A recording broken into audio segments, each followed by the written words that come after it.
Halo kaum penakuters, bagaimana? Sudahkah Anda melakukan tes mental? Oke, cerita ini cerita horor ya, yang mengisahkan seorang gadis yang sedang berkuliah di jurusan perjualan bawang goreng. Dan dia ini tinggal di sebuah kosan mama muda.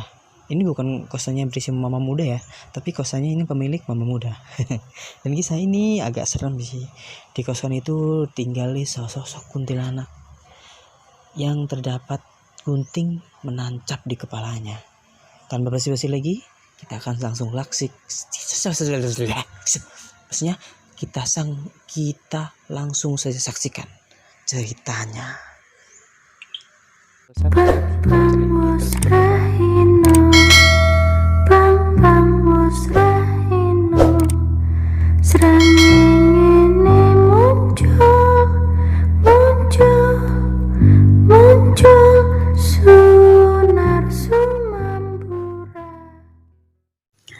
Halo semuanya, kenalin namaku Fitri. Dan ini adalah kisahku ketika aku kos di kota Bandung. Waktu itu aku kos karena aku sedang berkuliah di kota Bandung. Dan kos-kosan ini adalah rekomendasi dari kakakku. Karena ucapan kakakku kos di sini adalah aman, bersih dan tenang seperti itu ucapnya waktu itu. Lalu aku percaya saja lah, karena kelihatannya juga kosannya bersih dan enak. Orang-orangnya pun tidak ada yang sombong atau bagaimana gitu. Biasa saja semuanya. Oke, akan saya deskripsikan dulu kos-kosanku ya. Jika kalian masuk gerbang, kalian akan langsung disuguhkan pemandangan, parkiran, dan setelah itu baru kontrak kos-kosanku. Kos-kosanku itu 2 lantai ya. Dan aku mendapati kosan nomor 2 di lantai 1. Sebelahku ada 1 kamar, dan sebelah kamar itu adalah tangga menuju lantai 2. Tangga itu terbuat dari besi. Makanya kalau malam hari ada orang naik turun tangga itu, aku tahu dan mendengarkan. Singkat cerita, kejadian ini terjadi ketika aku sudah 2 atau 3 bulan lah, saya lupa, sudah menempati kosan itu. Awalnya sih biasa saja, tapi yang aneh di kosan ini adalah di lantai 1 kan ada 5 kos-kosan, tapi kosan yang paling ujung nomor 5 itu adalah ruang sepi, kos-kosan sepi gitu, tidak pernah ada yang menempati setauku. Dan sepertinya sudah lama juga tidak pernah dibuka. Ya menurutku sih, pikirku gudang itu ya, tapi aku nggak ambil pusing lah. Dan pada malam itu aku sedang mengerjakan tugas dari kampus. Ini adalah tugas pertama lah. Karena awal-awal tugas aku pun mengerjakannya malam hari supaya esok hari sudah selesai dan bisa dikumpul kepada dosennya. Malam itu jam 10 malam. Aku mengerjakan sendiri dan malam begitu sunyi, tidak seperti malam biasanya. Masih terdengar suara cekikikan anak kos tetangga lainnya lah, tapi malam itu berbeda. Padahal masih jam 10 lewat. Tapi sepi, hening. Tak lama dari itu, aku sedang mengerjakan tugas, ada emang yang mengetuk pintu kamarku. Pikirku, siapalah, temanku nggak mungkin, karena aku baru di sini dan belum punya teman yang dekat, bahkan main ke kontrakanku ini, ke kosanku. Lalu aku bukalah pintu. Ternyata ada seorang gadis. Dia merunduk. Dia hanya menunjukkan cangkirnya saja.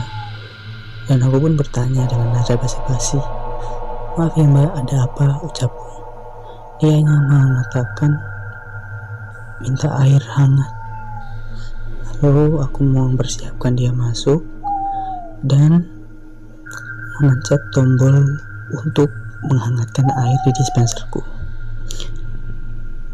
Lalu daripada aku canggung malam itu duduk sama mbak ini, Aku basa-basi lah, nanya-nanya soal mbak. Mbak namanya siapa ya mbak? Namaku Tari.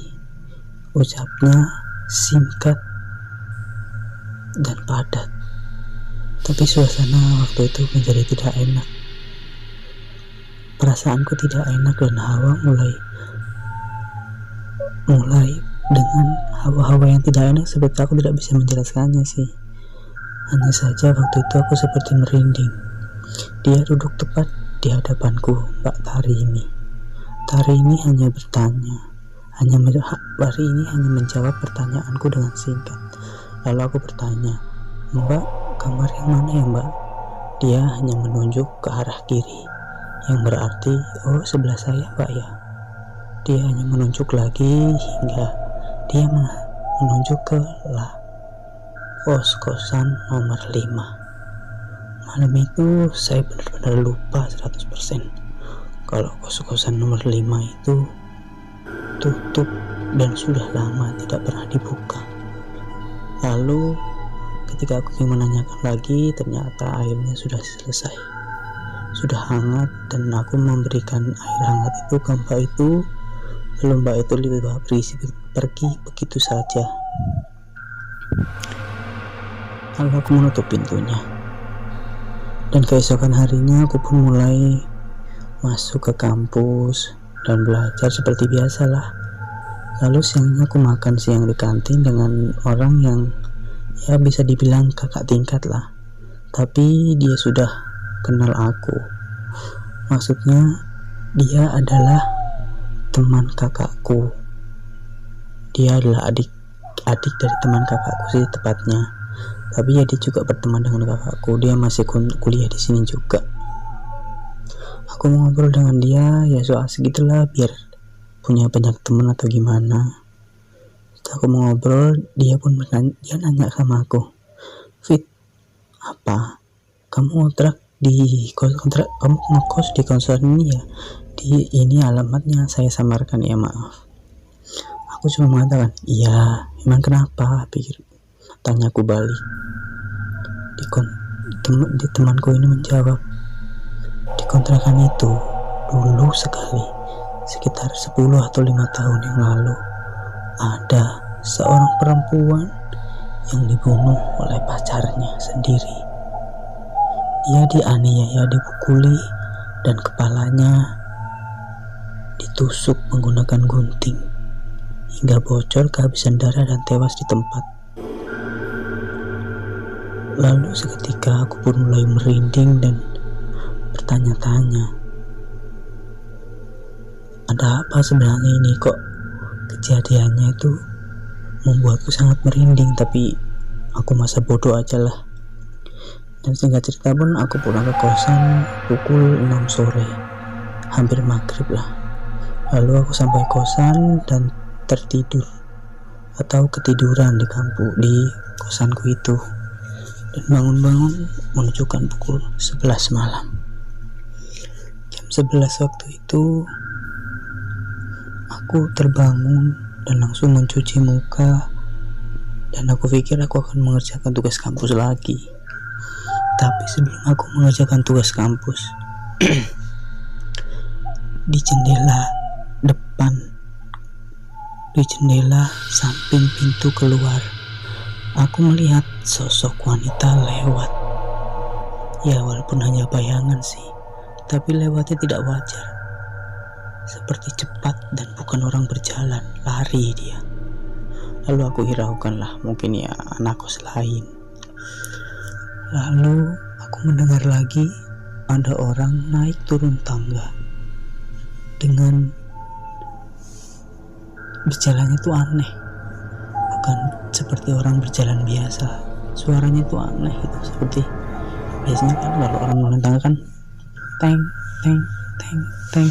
Ini enggak, ini seperti mainan, teng teng teng teng teng teng, seperti naik turun seperti itu. Aku penasaran, sebenarnya siapa sih yang mainan naik turun tangga malam-malam begini. Lalu aku buka pintu dan aku melihat di tangga itu ada sesosok wanita berbaju putih, kusam, kumal. Rambutnya itu panjang sekali, hingga sepertinya terseret di tanah seperti itu. Dan rambutnya itu sangat lusuh gitu. Aku tidak melihat mukanya sama sekali. Aku hanya melihat dia dari belakang. Dan di atas kepalanya ada gunting yang menancap. Seketika aku langsung ingat dengan cerita temanku. Apa ini yang nama kuntilanak, pikirku. Aku hanya berpikir seperti itu. Aku berusaha tidak takut malam itu, tapi aku tidak bisa. Aku sangat ketakutan sekali. Bahkan badanku kaku, tidak bisa bergerak. Setelah itu, aku langsung teriak sejadi-jadinya hingga membangunkan semua anak kos. Dan ketika semuanya bangun dan menuju ke arahku, aku pun pingsan. Aku bangun di pagi harinya di kosan di tetanggaku pas. Namanya Kak Dina. Dan Kak Dina pun bertanya padaku, "Kamu kenapa, Fit?" Aku hanya menjawab, "Kak, aku melihat itu." Kak Dina langsung memegang mulutku dan, "Udah, jangan cerita, aku udah tahu. Di kamar nomor 5 kan?" ucap Kak Dina. Aku hanya menganggukkan kepala sambil kebingungan bagaimana dia tahu. Dia hanya mengatakan, "Udah, mungkin itu hanya perkenalan atau bagaimana." Dan setelah kejadian itu, 1 bulan kemudian aku meminta pindah kosan dan aku menelpon kedua orang tuaku. Akhirnya aku diizinkan untuk pindah kosan. Karena aku membuat alasan tersendiri sih, bukan karena hal seperti itu. Karena aku tahu kedua orang tuaku dan kakakku pun sepertinya tidak akan percaya dengan itu. Sekian dan terima kasih. Dan maaf juga kalau tulisannya awur-awuran. Oke, gak apa-apa Kak. Terima kasih sudah mengirimkan cerita ke IQ Horror. Oke, ceritanya sungguh sangat menyeramkan ya. Tapi yang saya pikirin apa coba teman-teman? Hantunya kan ada gunting di kepalanya tuh. Rambutnya panjang, mau cukur ya. Apa dia sebenarnya nyari tukang cukur tapi nggak ketemu-temu, makanya guntingnya ditaruh di atas kepala dulu lah, disimpan situ dulu. Oke, cukup sekian dan sepertinya kalian sudah merasa bosan mendengarkan suara saya yang cukup sumbang, keren, bagus, sumbang kok keren. Oke, terima kasih. Jika kalian ingin mengirimkan cerita, kalian bisa cek di deskripsi, ada Instagram saya atau email, kalian bisa DM atau kirim ke email langsung. Oke, tanpa basa-basi lagi, langsung saja cek. Kok cek sih? Oke, terima kasih untuk kalian semua. Salam perdukunan Indonesia. Jangan lupa gosok gigi sebelum tidur, cuci muka, cuci kaki, cuci semuanya. Jangan sampai mandi kalau mandi.